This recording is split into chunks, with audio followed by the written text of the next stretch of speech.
Violaine Vanoyek, bonjour. Bonjour. Vous habitez à Paris, vous êtes agrégée de lettres classiques, vous enseignez, vous écrivez des romans, des nouvelles, vous faites de nombreuses émissions audio sur la littérature, entre autres. Et puis, vous avez décidé un jour de faire partager, ou de partager l'enthousiasme de la poésie à d'autres personnes que vous. C'est-à-dire que vous recevez régulièrement des tas de manuscrits et vous êtes ce qu'on appelle une directrice de collection à la Maison Regain. Oui. Alors, c'est quoi ce travail de directrice de collection? Écoutez, moi j'ai commencé effectivement à lire les autres en faisant des émissions, vous l'avez dit, radiophoniques. Et avant, je ne lisais pas du tout les auteurs, comme beaucoup d'écrivains. Grand malheur, les écrivains écrivent, ils sont persuadés de géniaux, mais ils ne lisent pas leurs voisins. Et donc je n'échappais pas à cette règle. Et puis je me suis à lire effectivement les autres pour mes émissions, les talents.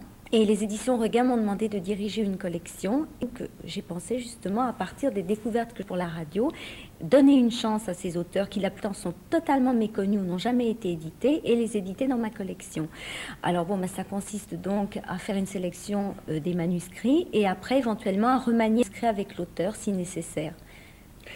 On pense toujours que la poésie, c'est quelque chose de très personnel, de quelque chose de très décomposable. Je veux dire que ça donne l'occasion à des éditeurs de décortiquer tout ça, de travailler dessus, c'est vrai. Oui, c'est ça vrai. fait l'objet de nombreux cours à l'université. Et la poésie est considérée comme un art complètement différent de l'écriture, du roman, de la nouvelle, etc. Pour vous qui êtes auteur des trois sortes de littérature, est-ce que c'est un exercice différent à chaque fois? C'est tout à fait différent. C'est comme si on faisait un autre métier, même à la limite. Écrire un roman demande un souffle beaucoup plus important, demande une instruction, demande d'avoir dans l'esprit, quand vous êtes au milieu du roman, ce que vous avez déjà écrit au début, faire bouger, vous transposer dans la peau de personnage, alors que le poème, le reflet peut-être de votre propre personnalité, c'est vraiment votre esprit mis à nu, jeté comme sorte de cri.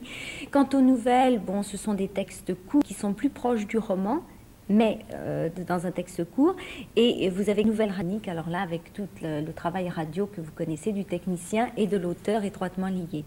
Tout ça sont des phases différentes de l'écriture. En fait. La collection que vous dirigez aux éditions Regain se déroule comment? Ça se passe comment votre travail? Ce choix aussi, parmi des manuscrits qui se chiffrent à des centaines certainement, vous en recevez des... Écoutez, oui, je dois en recevoir par an, c'est difficile de juger, peut-être 600 par an.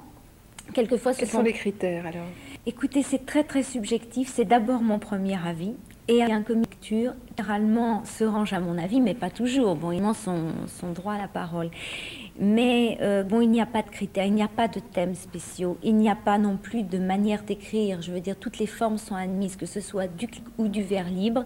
On admet absolument tout. Et la collection, ce n'est pas sélection de poésie, c'est également nouvelle. Et bientôt, on va faire également le roman. Tout, c'est d'avoir un bon texte, un talent. À partir de là, on peut tout publier. Violaine Vanoyek, est-ce qu'il y a des thèmes que vous aimez particulièrement, vous, quand vous écrivez de la poésie? Oui, évidemment, mais ces thèmes évoluent. Passé un temps, j'écrivais beaucoup sur l'amour, la nature, surtout quand on traversait une époque néo-romantique, qu'on a qualifiée de néo-romantique. Bon, maintenant, je parle beaucoup de société, du malaise de la société, de l'égoïsme dans la société, enfin, tous ces problèmes-là. Alors, pour les éditeurs alsaciens qui s'intéresseraient à votre maison d'édition, à votre collection en tout cas, Regain a une adresse qu'on va peut-être voir apparaître sur l'écran. Oui. C'est à Monaco. Oui. Et tout le monde peut envoyer des manuscrits, de poèmes, etc. Tout à fait. Et il paraît qu'en Alsace, on écrit beaucoup de poésie. On est très content. C'est une province où il y a énormément de poètes. À bientôt, Violaine. Au revoir.